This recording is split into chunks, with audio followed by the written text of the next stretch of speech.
بسم اللہ الرحمن الرحیم۔ السلام علیکم محترم ناظرین۔ ایک غلام تھا،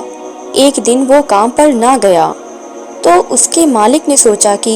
مجھے اس کی تنخواہ میں کچھ اضافہ کر دینا چاہیے تاکہ وہ روز من لگا کر کام کرے اور آئندہ غائب نہ ہو۔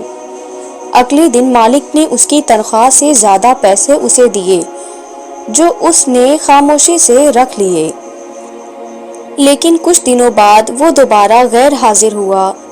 تو اس کے مالک نے غصے میں آ کر اس کی تنخواہ میں کیا گیا اضافہ ختم کر دیا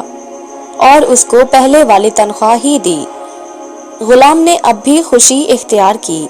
تو مالک نے کہا، جب میں نے اضافہ کیا تو تم خاموش رہے اور اب جب کمی کی تو پھر بھی خاموش ہو، کیوں؟ تب غلام نے جواب دیا، جب میں پہلے دن غیر حاضر تھا تو اس کی وجہ بچے کی پیدائش تھی، اور آپ کی طرف سے تنخواہ میں اضافے کو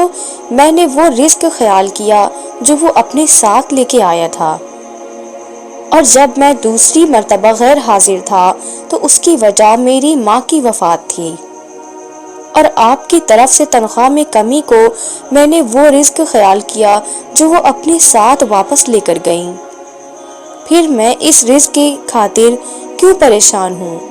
جس کا ذمہ خود اللہ نے اٹھایا ہوا ہے۔